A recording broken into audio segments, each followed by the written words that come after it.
sliding through the night. Spidey, bitch, you know about me. Hey, we back for episode number 4. Kind of doing this a little last minute. I ain't gonna lie to y'all, cause I'll be on the road. I've been traveling 8 different cities. I haven't been in my own bed for the past week, so doing this last minute, but I'm still getting this out to you for the people that do give a damn. If you don't, you ain't watching it. So we gonna kick it off now. With me being so busy, I haven't had much time to think about things that we can discuss. Have a little conversation, a little dialogue. The topic that I've been kind of reminiscing about throughout the week was artists, thinking, or us as fans as well, do we separate the music from the person, the artist, their brand? Like, can we separate both of them, or are they kind of in as one? And I know y'all been in the media, y'all been seeing the news about 6ix9ine, being in courtrooms, telling all his mans, being a rat, being an informant. But they also be saying, can he come back? Can he come back to the streets? Can he come back and make music and be that same level as he was? We ain't gonna have a conversation about 6ix9ine. That's not what we're doing today. It's really just that conversation of, do fans separate the music from the person or the art? We can go multiple artists that we can be talking about. Kodak, great music. I like his music, but his outside actions are a little questionable sometimes. So can I not like Kodak because I don't like him outside of it? But I fuck with his music. 6ix9ine, I didn't really hate him as a person. I knew he did trolling, doing that shit. I knew he wasn't a gangster ever, because I could tell by his interviews and how he talked. I knew he wasn't affiliated like that. He was doing for a troll. Right or wrong, whatever. Was his music good? Some people hate it, say it's trash. I DJ'd, I was out in the club sometimes. People got lit to it. So, to each his own. But, even now, like, I can't even listen to certain artists that I like their music, but outside the actions are questionable. I should not have to feel bad about playing a Michael Jackson song. From the stuff that he's been, well, I'm not even going to talk about that. We ain't talking about the king like that. But allegedly did, outside in the world, some people feel differently about Mike. So I can't play Billie Jean. I can't play PYT without having to question myself or double think it. I don't know. I've had this conversation many of times with a lot of different people, Is the music different than the brand, or does it kind of coincide? For some people, new R. Kelly made great music, but sometimes people can't listen to his music anymore because of just imagery that they have thought about or what those lyrics have said. Same thing with 6ix9ine. People can't probably listen to 6ix9ine the same way, saying all this shit he would say on Gummo and Kuda, all that kind of stuff. It just isn't real to us anymore. But that's a big thing that I've always wondered. Can we separate the music from the person, or are they kind of just right next to each other? And this is a conversation we could have forever, for hours on end. I'm not going to do that because really I'm just talking to a phone right now, and I need people to comment or just answer me. I want to have this conversation. DM me, do whatever. It's an interesting topic, because there are some amazing artists, some very bad people. Kind of a lot of art stems from bad things. We even look at a lot of our favorite rappers were drug dealers, murderers. Not everybody is perfect. None of these artists they come from a hard past. So, now that we see that, especially in this day and age when it's kind of all out there, can we if they make good music that we like, can we like it, or is it kind of together? I know some people agree with that, some people don't. I personally try to separate the music and the artist as much as I can.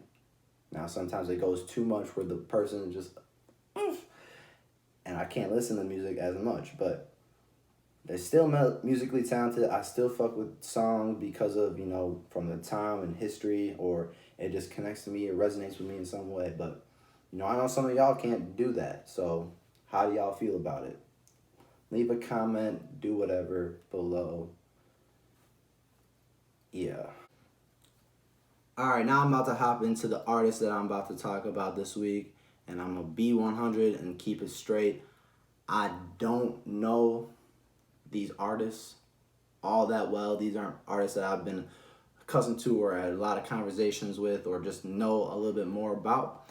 But they are people in Milwaukee, in the city, that I think are already doing stuff, making bigger moves, kind of on that next level to kind of get up there. I've always known these artists. I've listened to their music. I've seen them around. But I had to do a little research, had to look them up, So if y'all know more information or you really fuck with them, tune into them and check them out because these are dope artists that are doing some awesome things. So the first artist I want to touch on today is WebsterX out of Milwaukee, North Side. Came out in about 2013 with a debut mixtape. I think his song Doomsday in 2014 was really the one that kind of blossomed him more in the city. People started hearing him, knowing his name. So he has a lot of music out. He's put out a project, has a handful of singles, videos on YouTube. He's been out here for a while, 2013 to now, has been making moves. So I'm going to leave a clip right here from his live performance music video he kind of set up for his song No End. So check that out. Hating my foolish ways, kiss me on my foolish face. I'm trying to hold my place, so please get out my way. Waiting on everything to come together so I can sing the pain away that life will bring. I'm holding on to one thing. I like Webster for who he is. I really like Webster. Very creative, a little artistic difference than a handful of different Milwaukee artists. That's why I love Milwaukee so much and think we're going to be so big is we have so many different artists, a lot of different music for a lot of different people. In whatever area you kind of like, we probably have an artist here in the city for you. And there's a lot of artistic and a lot of creative people. I think Webster is one of those people. One of the things that I really like about Webster is his devotion to Milwaukee and creatives and art in the city. One big thing that Webster is known for is creating free space, partnering with a couple different people to come on the east side. I believe it was typically at the Jazz Gallery. I don't know if it moved or not, but he's known for his time working in Free Space, which is a monthly show for creatives and artists to kind of have a free music platform. So a lot of artists come here and collaborate and meet a lot of other artists and network within the city. So to me, that's just hasn't been done a lot. Or hasn't ever been done. Milwaukee is known for a DIY, do-it-your-own kind of city. Vice actually wrote an article. You should check that out about Milwaukee and how it is all do-it-your-own. Webster is kind of leading that charge with a couple different artists as well, but Webster is doing a lot of stuff on his own. In Milwaukee, as you know, don't have a lot of big names that have come out of our city. Cuckoo Cal, My Projects, probably the biggest song artist that's come out of Milwaukee. Rico Loves has also been out, with the writing for Usher and different artists, but, we don't have a lot of names kind of bringing their attention back to Milwaukee. So the artists now are kind of doing it on their own, trying to figure out, seeing what other artists have done and say, oh, take like notes from their book and try to utilize that for them. Because we don't have a lot of people telling or giving us the handout to do this and that. So it is really do it on your own, kind of on our own out of Milwaukee. I think that's why it's so special. And when it does happen, a lot of people will be like, oh, wow. Also, something really cool Webster has done. He got a placement of one of his songs in a Super Bowl ad. And during Super Bowl 52, commercial with Larry Fitzgerald. A lot of people might not have heard of it, known about it because it doesn't have his lyrics, but placement ads are a really big thing for artists, and that's just really dope. Something for Milwaukee artists to kind of strive to, like, oh wow, he got a placement in a Super Bowl ad. That's dope. Like maybe that could be me. So I think that's awesome. Shout out to Webster for that. So yeah, check out Webster. I know he's doing a lot within the city. He has a lot of different things that he does. I believe he's making more music. Check him out. He's had a couple singles that he's released in the past year, but I know he'll probably be coming out with some more music. So check him out if you like that kind of music. And yeah, see the talent that's coming out of Milwaukee. And so for the next artist, I'm giving y'all a little double dose. It's the 4th episode. Shout out to the 414. So I'm going to give y'all an additional artist on top of it. And I really can't say one artist without the other, so I had to bring them both together on this and give y'all an extra artist to look out for. I'm talking about Gwapo Chapo, Mr. Raise the Prices, and Looney Babie. Yeah. You know, if you want a quick rundown of like the street artists in Milwaukee, the top ones, I can guarantee you Gwapo Chapo and Looney Babie will be on almost every single list that you read. They are at the biggest or at the top of the city, making a lot of anthems for the city. You can drive around the city and I guarantee you probably hear Gwapo or Looney being played at least once. So they're going crazy. One thing that I noticed about Milwaukee artists is that not a lot of artists put their music on streaming. You go around, the top songs that are going crazy in Milwaukee that people are banging are typically not found on streaming. It's usually on SoundClouds and YouTube and all that kind of stuff. So it's different. Gwapo and Looney, they got some projects on streaming, which is awesome. They actually got a tape together. They have solo tapes. I got put onto them at the same time as some of their songs together. And then I did my research to, you know, hear more songs from Gwapo and Looney on themselves as well.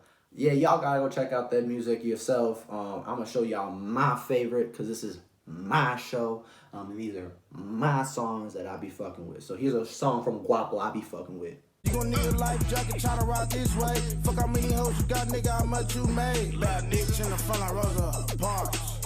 Hold up, let me drop a deuce for a spot. You was on the swing, so I was shooting dice at the park. You should rob anybody, walk past when it's dark. What? Yeah. Alright, so now this song, I'll show y'all. This is my favorite Looney Babie song. It might be one of my favorite songs out of Milwaukee. It's not too old, or it's not very new. It came out last year in October, so actually it's almost a year old. But this is my favorite Looney Babie song, hands down. Had to lay a couple niggas down when I was 18. Big 30 on me, I know niggas wanna face me. Don't believe in God and I know that hurt my auntie. But I'm about to drop a couple G's on the AP. These real Cardis in a couple bitches. bitches. See through, that bitch saying time fly. I'm like, bitch, me too. If y'all wanna know a Milwaukee anthem, you can go to any bar or club in Milwaukee, and if they play this, you gonna see who the real at. For this, it's off their tape with Looney Babie and Gwapo Chapo together. The song, as you may know, All Racks. All racks, little nigga, all racks. All racks, little nigga, all racks. All racks, little nigga, all racks. All racks, little nigga, all racks. I got the devil on my back, nigga. The boss, just a G on this Gucci, you get whacked, nigga. So blah, pockets tied, we on scrap, nigga. All racks, little nigga, all racks. All Racks, you know what I'm saying? Certified banger, it goes crazy. If you don't know, you better know. You know what I'm saying? Looney and Gwapo, they are really close to the industry. You know, I've been seeing them have label meetings already. I've seen them at Interscope before. So they be in the industry. They've seen on different interviews. I heard Gwapo was just on Mixtape Trapper. Shout out Mixtape Trapper. Shout out DJ Jerry. But they were talking about, you know, how he's close to the industry stuff right now. They actually going on tour right now. I believe they just started the tour. Looney and Gwapo on tour with YFN Lucci. That's a big thing. That's a big look for the city right there. I know they've been close, Gwapo and YFN, for a while. Looney actually has a video hopefully dropping soon with YFN as well. They previewed that on the IGs, but haven't dropped yet. So that's going to go crazy. That's a really good look for the city. So shout out to Looney and Gwapo for being close to the industry. I fuck with Gwapo. Kind of like a prime Gucci Mane. And just on the look that he looked like. But, you know, his flow and his swag, you know, just got that goo-wop kind of aesthetic. But he is his own artist. Looney is one of my favorite artists out the city as well. Just like his melodicness and his rapping skills. So they talking what they live. Which I fuck with, and shout out to them. Hey, that's what it is. That's episode 4 right there. You know, I have to get out of here quickly so I can upload this on time, because like I said, this is a little last minute, You know, I'll be traveling around that travel season, you know what I feel? So I'm going to still get this out for you know what I'm saying? These are the artists that I'll be fucking with. Shout out to WebsterX, shout out to Gwapo Chapo, and shout out to Looney Babie. Let me know how y'all feel about my little pondering that I've had. Can you separate music from an artist? You know, their brand. Is the brand and music, are they different or are they together? I don't know. Y'all have to decide for yourself. You your own person. So, but yeah, shout out your boy Kels. I'm out here. And we'll see y'all next week again. Shout out Nipsey, R.I.P.